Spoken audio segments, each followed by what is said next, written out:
प्यारे बच्चों, welcome to my channel Verma study 2020 बुकलाना। मैं यूपी बोर्ड के क्लास 12 के छात्र छात्राओं के लिए इकोनॉमिक्स सब्जेक्ट को हिंदी माध्यम से मैं फुल कोर्स कराऊंगा। यदि आप फुल कोर्स करना चाहते हैं तो मेरे चैनल को सब्सक्राइब कीजिए और बेल आइकन को प्रेस करना ना भूलें, ताकि जो भी वीडियो मैं अपलोड करूं उसका नोटिफिकेशन आपको सबसे पहले मिल सके। प्यारे बच्चों, माइक्रो इकोनॉमिक्स पूरा पढ़ाया जा चुका है। माइक्रो इकोनॉमिक्स में चैप्टर 3 मुद्रा और बैंकिंग चल रहा है। इसमें आज पार्ट 6 अर्थात छठा वीडियो है। इससे पहले इस पाठ का 5 वीडियो डाला जा चुका है। अगर आप नहीं देखे हैं तो आई बटन को क्लिक करके उसे देख लें, पढ़ लें। प्यारे बच्चों, जो आज हम लोग पढ़ेंगे मुद्रा की मांग और मुद्रा की पूर्ति और मुद्रा की जो पूर्ति की माप की जाती है, सप्लाई मनी, उनकी कौन कौन से इस समय आरबीआई के द्वारा कोड निर्धारित किए गए हैं, इनको पढ़ना है। और ये बहुत ही महत्वपूर्ण है। इम्तहान में खूब पूछा जाता है कि मुद्रा पूर्ति की माप कौन कौन से कोड से आरबीआई करता है या कौन कौन से मापने की विधियां हैं। तो सबसे पहले हम लोग मुद्रा की मांग देख लें, फिर मुद्रा की पूर्ति, तब हम लोग मुद्रा पूर्ति की माप पर आएंगे। देखिए, मुद्रा की मांग, यहाँ पर हम मुद्रा के जगह पर हम पहले वस्तु लिख करके समझाना चाहते हैं। मान लो ये लिखा है वस्तु की मांग। हम वस्तु की मांग क्यों करते हैं? अपनी आवश्यकताओं को पूर्ति करने के लिए, उपयोगिता प्राप्त करने के लिए हम वस्तुओं की मांग करते हैं। भूख लगी है तो भूख को शांत करने के लिए हम भोजन की मांग करेंगे, कपड़े के लिए मांग करेंगे, कपड़े पहनने के लिए, आने जाने में दिक्कत हो रही तो बाइक की मांग करेंगे। कुल मिलाकर के हम अपनी आवश्यकताओं की संतुष्टि करने के लिए वस्तुओं की मांग करते हैं। ठीक, अब उसी तरह से आ जाते हैं मुद्रा की मांग। मनी की मांग क्यों करते हैं? मनी को खाना तो है नहीं, मनी को पहनना भी नहीं है, मनी को हम कहीं वाहन का प्रयोग कर नहीं सकते। भले ही प्रत्यक्ष रूप से हम इसकी उपयोगिता को नहीं प्राप्त करते हैं, लेकिन जितने भी वस्तुओं की या जितने भी आवश्यकता है हमें, उनको प्राप्त करने के लिए मुद्रा बहुत ज़रूरी है। अगर हम क्रय विक्रय कैसे करेंगे? विनिमय का माध्यम मुद्रा नहीं है तो कैसे होगा? बहुत पहले ज़माना था जो वस्तु इनमें चलता था, अब तो एक पल भी नहीं संभव है। राष्ट्रीय अंतर्राष्ट्रीय बड़े पैमाने पर व्यापार हो रहा है, तो विनिमय के लिए मुद्रा की मांग होती है। अब वस्तुओं और सेवाओं की जो अपने देश में उपलब्धता है, इस पर जो है मुद्रा की मांग निर्भर करती है। मान लो कि वस्तुओं और सेवाओं की मात्रा कम है तो निश्चित रूप से उन्हें कम खरीदेंगे लोग और मांग भी कम होगी। वस्तुओं और सेवाओं की मात्रा में अगर वृद्धि है, ज़्यादा हो रही है, तो मुद्रा की मांग भी ज़्यादा होगी। तो इस कारण हम कह सकते हैं दूसरा कारण यह भी हो सकता है कि मुद्रास्फीति के समय मान लो महंगाई बढ़ गई, कोई भी वस्तु जो है बहुत ज़्यादा पैसे में मिल रहा है, तो क्या होगा? मुद्रा की मांग बढ़ जाएगी। मुद्रास्फीति के समय भी मुद्रा की मांग बढ़ेगी। और अगर मंदी आ गई, मुद्रा संकुचन के समय, मुद्रा की मांग घट जाएगी। तो ये थोड़ा सा कंसेप्ट है कि मुद्रा की मांग क्या है। अब जो हम लोग पढ़ेंगे मुद्रा की पूर्ति, जो सबसे महत्वपूर्ण है, और मुद्रा की पूर्ति को समझना, मनी सप्लाई को समझना बहुत ज़रूरी है। अगर इसे आप नहीं समझते हैं तो फिर आगे जो सबसे महत्वपूर्ण हम लोग पढ़ेंगे मुद्रा पूर्ति की माप, वो बिल्कुल समझ में नहीं आएगा। इसलिए मुद्रा की पूर्ति को समझना बहुत ज़रूरी है। प्यारे बच्चों, इसको समझाने के लिए मुद्रा की पूर्ति को हम जैसे पहले बताया था कि वस्तु पर क्लियर कर लेते हैं, समझ लेते हैं। इसी तरह से मान लो कि हम वस्तु की पूर्ति पहले पढ़ा रहा हूँ। एक किसान है या कोई फार्म है, हमने ये जो है यहाँ लिखा कि एक किसान है और इसने उत्पादन किया। किस चीज़ का उत्पादन किया? चलो मान लिया कि गेहूं का उत्पादन किया। अब गेहूं का उत्पादन जो किसान किया, उसको वो बेचने के लिए बाजार में नहीं ले गया, बल्कि गोदाम में रखा है, घर पर रखा है। और गोदाम में जब रखा है तो इसे हम ये नहीं कहेंगे कि वस्तु की पूर्ति हुई। यहाँ ध्यान दो, किसान उत्पादन करके वो गोदाम में रखा है, इसलिए हम इसको वस्तु की पूर्ति नहीं कहेंगे।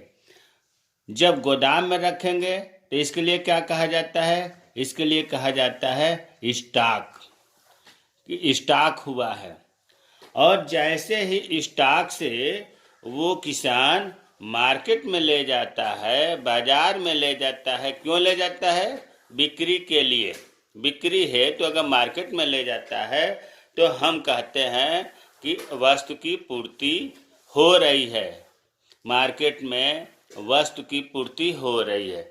यहाँ हम ये बताना चाहते हैं कि जब तक गोदाम में था उसे हम वस्तु की पूर्ति नहीं कहेंगे और स्टॉक कहेंगे। जैसे ही बिक्री है तो पूरा गोदाम स्टॉक का हिस्सा या कुछ स्टॉक का हिस्सा अगर मार्केट में पहुंच रहा है तो हम कहेंगे कि वस्तु की पूर्ति हो रही है। ठीक उसी तरह से आरबीआई जो है, रिजर्व बैंक ऑफ इंडिया, जब तक इसके पास स्टॉक में या जो नए नोट छापती है या जो सिक्के भारत सरकार बनाती है, जो आरबीआई के पास होता है, तो जब तक स्टॉक में रहता है तो हम क्या कहेंगे? स्टॉक ऑफ मनी, मुद्रा का भंडार, स्टॉक। और हम इसे मुद्रा की पूर्ति नहीं कहेंगे क्योंकि अभी वो स्टॉक में रखा गया है। जैसे यहाँ अनाज गोदाम में रखा गया था, वैसे ही करेंसी जो है या सिक्के जो है स्टॉक में रखा गया, मुद्रा के भंडार में रखा गया है। और जैसे ही आरबीआई अर्थव्यवस्था के अंदर, किसी देश के अंदर उसे चलन में लाती है, चलन का मतलब सर्कुलेट करती है, प्रचलन भी से कहते हैं, सर्कुलेट करती है, तब हम कहते हैं कि मुद्रा की पूर्ति हो रही है। प्यारे बच्चों, सबसे महत्वपूर्ण बात यही समझना है कि जब तक आरबीआई के पास रहता है हम कहते हैं कि स्टॉक है या मनी ऑफ स्टॉक है। और जैसे ही अर्थव्यवस्था में सर्कुलेट होता है, मुद्रा को आरबीआई जारी करता है, चलन में लाता है, प्रचलन में लाता है, तो हम कहते हैं कि मुद्रा की पूर्ति हो रही है। तो अब कुल मिलाकर के इस उदाहरण से हमें ये समझ में आया कि मनी सप्लाई जो है अर्थव्यवस्था में, अर्थव्यवस्था का मतलब किसी देश के अंदर जो प्रचलित है, सर्कुलेटेड मुद्रा है, वह मात्रा कहलाती है मनी सप्लाई। कितना सर्कुलेट हो रहा है, जो इस समय करेंसी छप करके सर्कुलेट हुआ वो और जो पहले से हो रहा है वो, इन सब का योग मनी सप्लाई। ऐसा नहीं कि आज जो जारी हुआ वही, जो पहले से अर्थव्यवस्था के अंदर सर्कुलेट हो रहा है मनी, और जो इस समय अर्थव्यवस्था के अंदर सर्कुलेट हुआ, इन दोनों को मिलाकर इनका योग जो है मनी सप्लाई होता है। और इसमें जो मनी है, मुद्रा है, इसमें केवल नोट और सिक्के नहीं आते हैं, बल्कि बैंक में जो डिमांड डिपॉजिट जमा है, टाइम डिपॉजिट है, पोस्ट ऑफिस डिपॉजिट है, ये सब भी इसमें आते हैं मनी सप्लाई में। अब प्रश्न उठता है कि टाइम डिपॉजिट और डिमांड डिपॉजिट, इसको हिंदी में कहेंगे मांग जमा और इसको कहेंगे समय जमा। इन दोनों के आगे बहुत ज़रूरत पड़ेगी। यहाँ आप क्लियर कर लें कि अंतर क्या है। देखिए, जब आप बैंक में कभी खाता खुलवाने जाएंगे तो बैंक दो तरह के खाता खोलते हैं, जिसको हम कहते हैं कि डिपॉजिट अकाउंट से दो तरह के ऑफर करते हैं बैंक। जब खाता खुलवाएंगे तो एक होता है करेंट अकाउंट्स, चालू खाते, और दूसरा होता है सेविंग अकाउंट, बचत खाते। ध्यान दो बच्चों, करेंट अकाउंट्स में या सेविंग अकाउंट्स में जो पैसे जमा होते हैं उनको कहा जाता है डिमांड डिपॉजिट। फिर हम ध्यान दीजिए कि जो चालू खाते में और बचत खाते में जो पैसे जमा होते हैं उनको कहा जाता है डिमांड डिपॉजिट। और जो फिक्स किए जाते हैं निश्चित समय अवधि के लिए, 6 महीने, साल भर, 2 साल, 5 साल, उनको कहा जाता है टाइम डिपॉजिट। और पोस्ट ऑफिस, जो पोस्ट ऑफिस में जमा होते हैं उन्हें पोस्ट ऑफिस डिपॉजिट। तो डिमांड डिपॉजिट और टाइम डिपॉजिट में अंतर क्लियर होना चाहिए। अब देखो, डिमांड डिपॉजिट की परिभाषा अगर करना हो तो क्या कहा जाएगा? वाणिज्यिक बैंकों, भाई बैंक तो रिजर्व बैंक भी है, भारतीय रिजर्व बैंक भी, लेकिन उसकी बात नहीं हो रही, कमर्शियल बैंकों की बात हो रही है।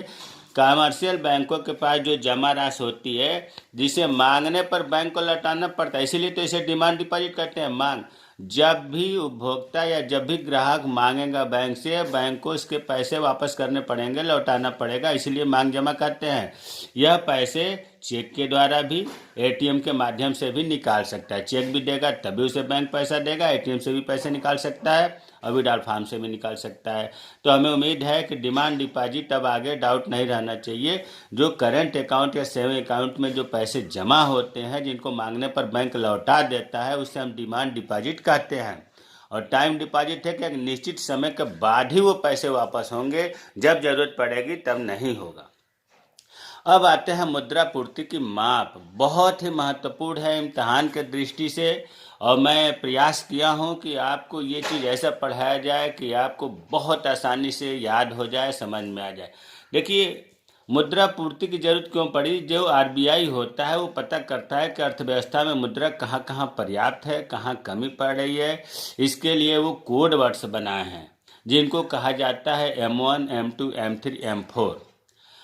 दूसरे रूप में हम ये भी कह सकते हैं कि भारत में जो आरबीआई है, मुद्रा की पूर्ति को मापने के लिए 1977 से, याद रखना है, 1977 से 4 प्रकार के माप बनाया आरबीआई ने, M1, M2, M3, M4। अब आपके मन में प्रश्न उठेगा कि 1977 से तो 4 प्रकार के माप हो गए मुद्रा की पूर्ति को मापने के लिए, उससे पहले क्या था?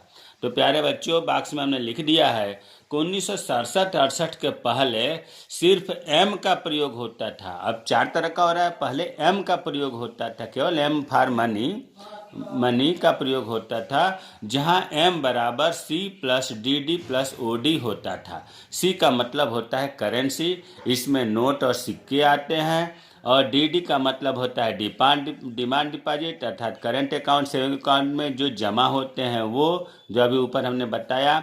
और ओडी का मतलब, आप ओवरड्राफ्ट मत समझिएगा, अदर डिपॉजिट। अदर डिपॉजिट का मतलब ये होता है कि आरबीआई के पास जो अन्य जमा है, जैसे आरबीआई के पास क्या जमा है, पैसा कौन जमा करता है? या तो बैंक जमा करते हैं या सरकार जमा करती है।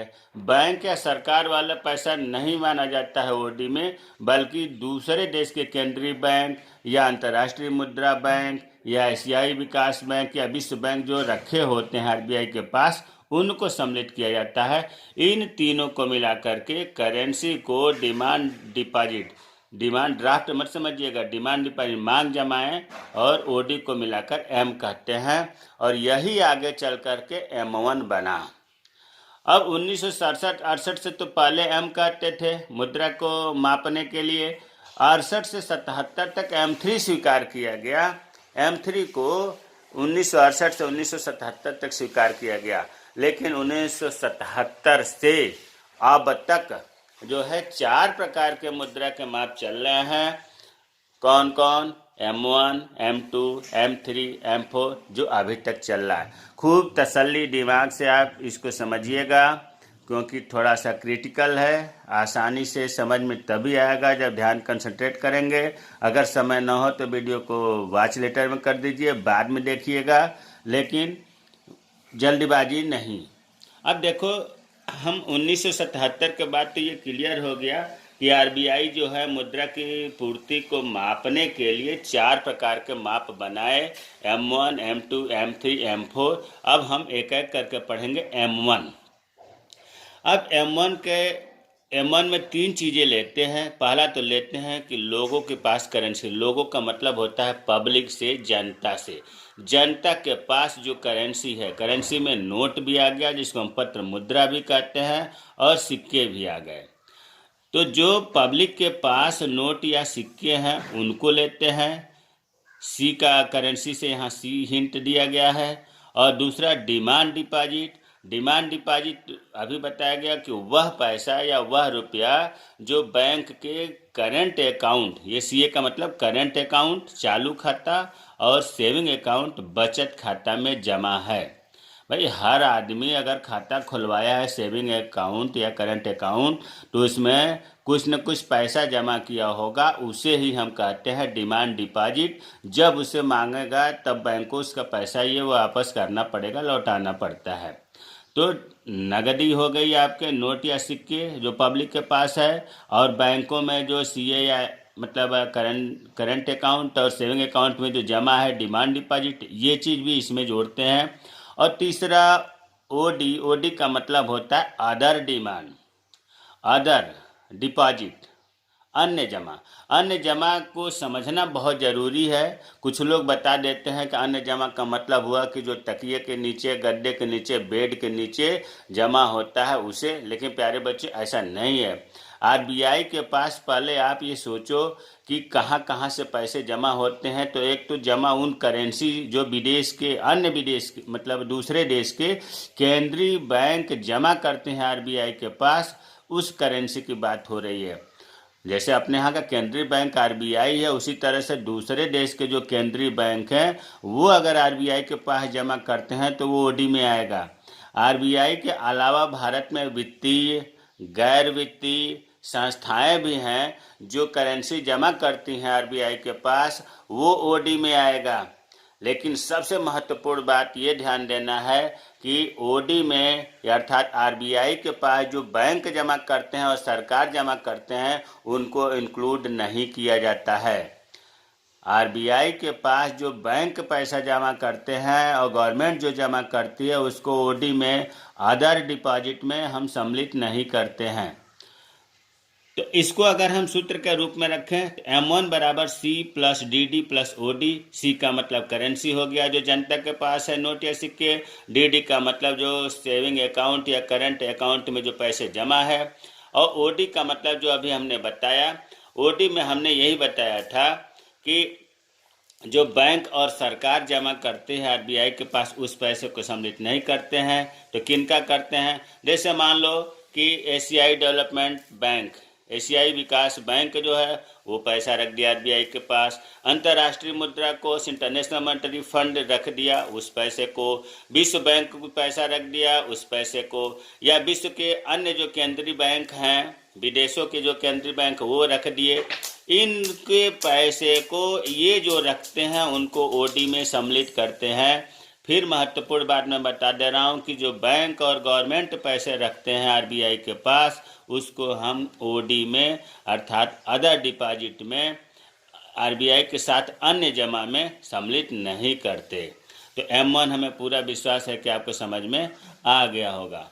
अब दूसरा आते हैं M2। M2 इसमें M1 तो लेंगे ही, M1 के जगह पर हम C plus DD plus OD भी लिख सकते हैं, क्योंकि currency plus demand deposit plus other deposit को हम M1 करते हैं। तो हम M1 लिखें या M1 के अंदर की बात लिखें।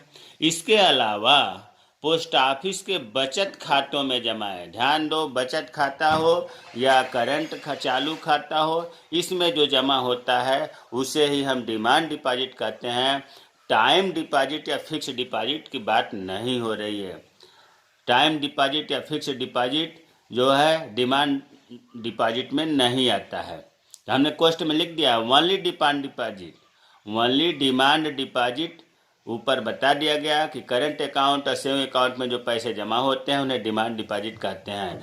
फिक्स डिपॉजिट या टाइम डिपॉजिट या टर्म डिपॉजिट इसमें सम्मिलित नहीं होता है। तो M2 बहुत आसान है, M1 आएगा और पोस्ट ऑफिस के जो सेविंग अकाउंट में या करंट अकाउंट में जो पैसे जमे हैं उनको लेते हैं इसमें। अब M3 की बात करते हैं। M3 में भी M1 तो आएगा ही, C plus DD plus OD M1 का आएगा। इसके साथ साथ बैंकों के साथ समय जमा मतलब टाइम डिपॉजिट। यहाँ डिमांड डिपॉजिट की बात नहीं हो रही है, ध्यान देना है। टाइम डिपॉजिट, डिपॉजिट दो तरह का बताया गया था। यहाँ टाइम डिपॉजिट जो एक निश्चित समय के बाद ही पैसे मिलता है उसे हम इसमें सम्मिलित करते हैं।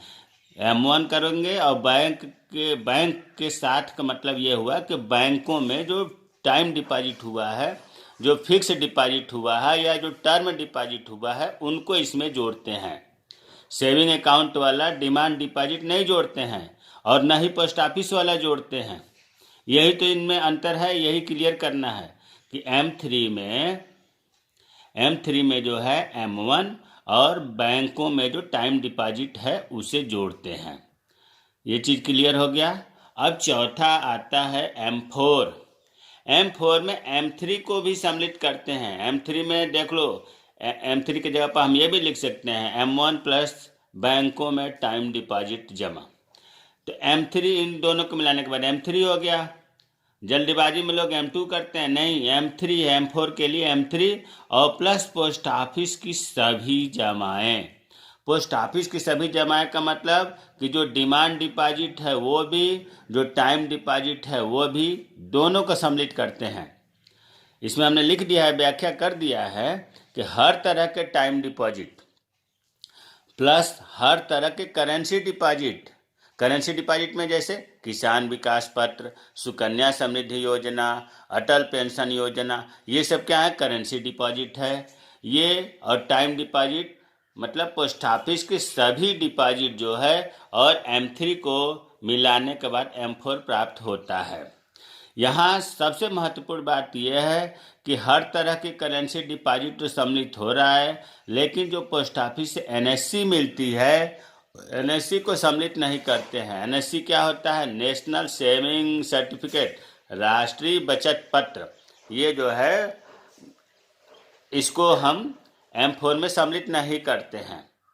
ये याद रखना पड़ेगा कि पोस्ट ऑफिस के सभी डिपॉजिट तो सम्मिलित करते हैं, लेकिन NSC को नहीं सम्मिलित करते हैं।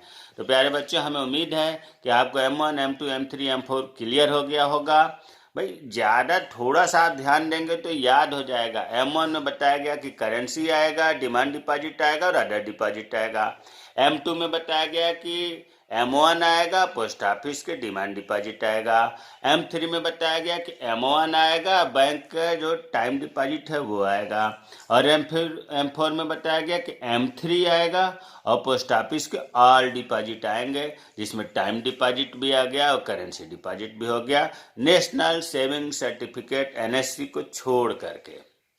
अब तरलता के दृष्टि से M1, M2, M3, M4 प्रश्न उठता है कि तरलता क्या है। भाई तरलता का मतलब ये होता है कि हम किसी चीज़ को मतलब आसानी से हम कैसे जितना आसानी से हम कैश प्राप्त करते हैं उसे हम तरलता कहते हैं, लिक्विडिटी कहते हैं। जैसे मान लो कि आपके पास मुद्रा के कई रूप होते हैं। आपके पास नकदी है, आपके पास जो है सोना भी है, आपके पास जमीन भी है। अब आपको कोई चीज़ खरीदना है तो आसानी से पैसा आपको उपलब्ध नकदी से ही तो मिलेगा। तो हम ये कहेंगे कि जो तीन चीज़ है, कैश है, गोल्ड है और लैंड भूमि है, इनमें सबसे तरल जो है वो मुद्रा है, मनी है, पैसा। क्योंकि इससे आप जब इच्छा हुआ तब आप कोई भी चीज़ खरीद सकते हैं। लेकिन इससे कम तरल क्या कहेंगे, सोना है। भाई सोना तुरंत थोड़ा नहीं कर, उसके लिए दुकान पर जाओगे, बेचोगे, कुछ कम भी मिलेगा, तुरंत नहीं खरीद सकते, इच्छा के अनुसार। जमीन और कम तरल है। तो अब आप समझ गए होंगे कि तरलता का मतलब ये हुआ कि किसी चीज़ को हम कैश में कितना आसानी से बदल सकते हैं। तो M1 जो है ये सबसे ज़्यादा तरल होता है, क्योंकि M1 में आप देख रहे हो कि करेंसी की बात हो रही है, नगद मुद्रा की बात हो रही है। और दूसरा डिमांड डिपॉजिट जो खाते में है वो भी आसानी से आपको पैसे मिल जाएगा। भाई M1 में क्या है, करेंसी, जेब में पैसा है, घर पे पैसा है, आसानी से कोई भी चीज़ खरीद लेंगे। दूसरा DD मतलब करंट अकाउंट या सेविंग अकाउंट में जो पैसा जमाया, बैंक में गए तुरंत पैसा मिल गया। या किसी को पैसा देना, आपने चेक दे दिया, चेक भी आपका उतना ही, इसलिए तो तरल सबसे तरल कहा गया है। जहाँ पैसा नहीं वहाँ चेक दे दिए, तुरंत काम हो गया, तुरंत पेड हो गया। उसी तरह से ATM कार्ड है, ATM से तुरंत पैसे मिल जाएगा। तो M1 सबसे ज़्यादा तरल है। M2 M1 की अपेक्षा कम तरल है। क्यों कम तरल है कि M2 में आपको बताया गया है कि M1 तो सम्मिलित है, लेकिन पोस्ट ऑफिस के जो खातों में जो जमा है, डिमांड डिपॉजिट है, वो इसमें सम्मिलित करते हैं M2 में। अब पोस्ट ऑफिस चेक तो देता नहीं है। मान लो आप पर पैसे नहीं है और किसी को पेड करना है तो चेक तो है नहीं, अब आपको पोस्ट ऑफिस जाना तो पड़ेगा, पोस्ट ऑफिस जाना पड़ेगा तब पैसे मिलेंगे। तो ये इसके अपेक्षा कम तरल है, क्योंकि पोस्ट ऑफिस जाना पड़े, इसमें तो जाना भी नहीं पड़ा, चेक से ही काम हो जा रहा है M1 में। तो M1 सबसे तरल, इससे कम तरल M2 हुआ। और M3 आप देख रहे हैं कि इसमें टाइम डिपॉजिट शामिल है। तो टाइम डिपॉजिट तो एक लिमिट के बाद ही उसके पैसे मिलेंगे। तो ये इन दोनों की अपेक्षा ये और कम तरल हुआ। और M4 में आप देख रहे हैं पोस्ट ऑफिस के सभी जमा, टाइम डिपॉजिट या करेंसी डिपॉजिट जो एक समय के लिए होता है, वो सब मतलब M4 में तुरंत पैसे नहीं मिलेंगे, इसलिए इसे हम कहते हैं कि सबसे कम तरल है। तो M1 सबसे ज़्यादा तरल, इसके अपेक्षा कम तरल, M3 उससे भी कम और M4 सबसे कम तरल कहा जाता है। अब यहाँ चीज़ ये ध्यान देना है कि M1 और M2 को हम नैरो मनी संकीर्ण मुद्रा भी कहते हैं। संकीर्ण मुद्रा क्यों कहते हैं? क्योंकि इसे हम आसानी से कैश में बदल सकते हैं। और ये M3 M4 इसको ब्रॉड मनी भी कहते हैं। M1 M2 की तुलना में ये कम तरल होता है, जो अभी हमने बताया। क्यों? क्योंकि M1 M2 की तुलना में इसे आसानी से कैश में नहीं बदला जा सकता है, क्योंकि इसमें टाइम डिपॉजिट को शामिल किया गया है। तो हमें उम्मीद है कि तरलता समझ में आ गया होगा। M1 को क्या हमने बताया? क्योंकि ये पॉकेट में या घर पर या अकाउंट में रखा हुआ है, इसे जब चाहे अपनी इच्छा अनुसार चेक से या ATM से निकाल सकते हैं, इसीलिए सबसे तरल है, जो भी बताया। और M2 तरल तो है, लेकिन इसमें चेक सुविधा नहीं है, पोस्ट ऑफिस जाना पड़ता है, इसलिए कम तरल है। और M3 M4 इनकी अपेक्षा और कम तरल है। तो हमें उम्मीद है कि मुद्रा की मांग क्या है, मुद्रा की पूर्ति क्या है, और मुद्रा पूर्ति की जो माप 4 तरह के हैं, M1 M2 M3 M4, आपको समझ में आया होगा। अगर इसमें कोई चीज़ आपको समझ में नहीं आया है तो आप कमेंट बॉक्स में कमेंट करें, पूछें, मैं रिप्लाई करूंगा। मेरे चैनल को सब्सक्राइब कीजिए। मैंने पूरा प्रयास किया है कि ये वीडियो आपको अच्छा लगे, पसंद आए। बहुत महत्वपूर्ण है, मतलब मुद्रा पूर्ति की माप जो M1 M2 M3 M4 है, इन्हें तो आप हर हाल में तैयार कर ही लेना एग्जाम के दृष्टि से। और कौन सबसे ज़्यादा तरल है, कौन सबसे कम तरल है, जो इसे के बताया गया कि सबसे ज़्यादा तरल M1, सबसे अधिक कम तरल M4 है। नैरो मनी किसे कहते हैं, ब्रॉड मनी किसे कहते हैं, ये चीज़ें आपको क्लियर हो गई होंगी। जय हिंद, जय भारत।